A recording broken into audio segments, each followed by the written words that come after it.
Assalamualaikum teman-teman. Perkenalkan, nama saya Laini Naidawati. Saya dari Prodi S1 Pendidikan Matematika semester 3. Nah, pada kesempatan kali ini saya akan membawakan materi tentang proses inovasi pendidikan. Sebelum kita masuk ke materi, buat teman-teman yang lagi nonton, jangan lupa klik tombol like, comment, and subscribe. Nah, dalam materi proses inovasi pendidikan ini, saya akan membahas dua bagian.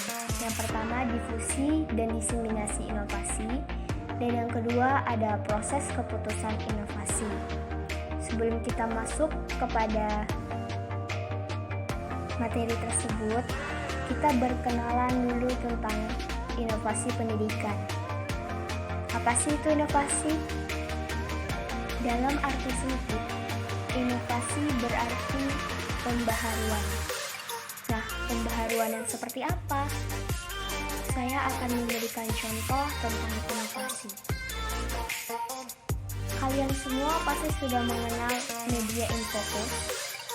Jadi, sebelum infocus beredar di kalangan pendidikan, guru mengajar siswanya hanya menggunakan bantuan mediaan alat tulis dan papan tulis. Nah, di era sekarang ini yang semakin modern, guru jarang lagi menjelaskan dengan menulis di papan tulis karena sudah ada bantuan media infocus. Sehingga tidak perlu menjelaskan dengan menulis lagi karena materinya sudah terpampang di depan. Nah, contoh yang lain ada program belajar jarak jauh, manajemen berbasis sekolah, pengajaran kelas lengkap, dan lain sebagainya.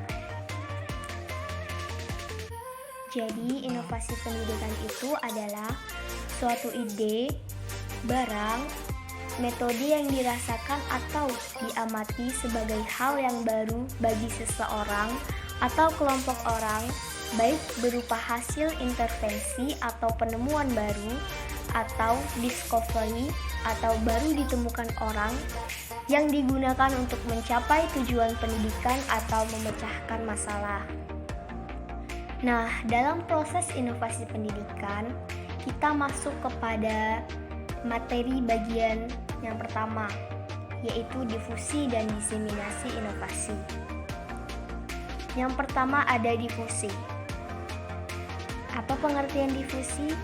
Difusi adalah proses komunikasi inovasi antara warga masyarakat dengan menggunakan saluran tertentu dan dalam waktu tertentu.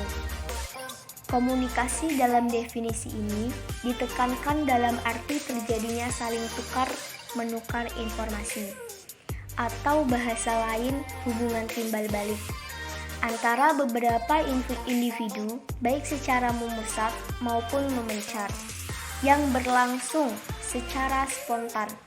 Dengan adanya komunikasi ini, akan terjadi kesamaan pendapat antara warga masyarakat tentang inovasi.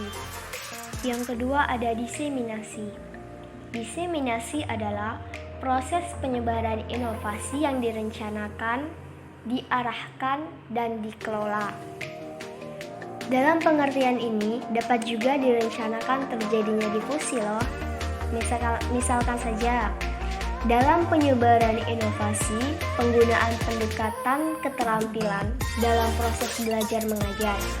Nah, setelah diadakan percobaan, ternyata dengan pendekatan keterampilan, proses belajar mengajar dapat berlangsung secara efektif dan siswa aktif belajar.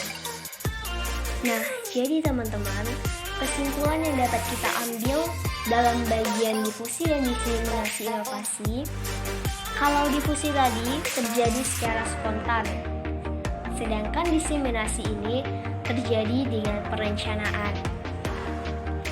Yang kedua, kita masuk tentang proses keputusan inovasi.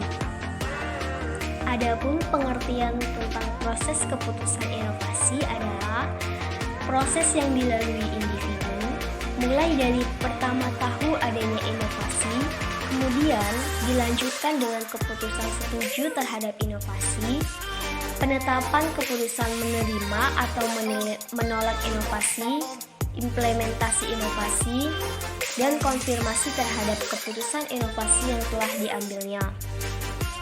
Proses keputusan inovasi bukan kegiatan yang dapat berlangsung seketika, tetapi kegiatan yang berlangsung dalam jangka waktu tertentu, sehingga individu atau organisasi dapat menilai gagasan yang baru itu sebagai bahan pertimbangan untuk selanjutnya akan menolak atau menerima inovasi dan menetapkannya. Sebelum mengambil keputusan inovasi, perlu difusikan. Roger menemukan beberapa elemen difusi, di antaranya yang pertama, ada ide baru atau inovasi.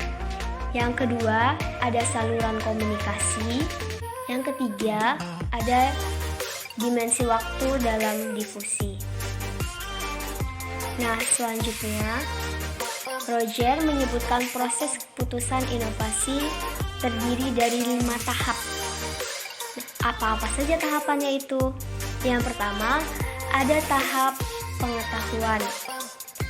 Dalam tahap pengetahuan ini, di mana seseorang menyadari adanya suatu inovasi dan ingin tahu bagaimana fungsi inovasi tersebut.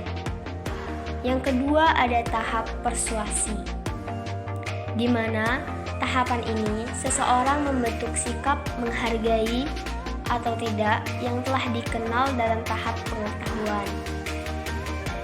Lanjut, yang ketiga, ada tahap keputusan. Dalam tahapan ini, seseorang melakukan pilihan untuk menerima atau menolak inovasi. Dan selanjutnya ada tahap implementasi, di mana seseorang menerima dan menerapkan inovasi. Baik teman-teman, itu saja materi tentang proses inovasi pendidikan yang dapat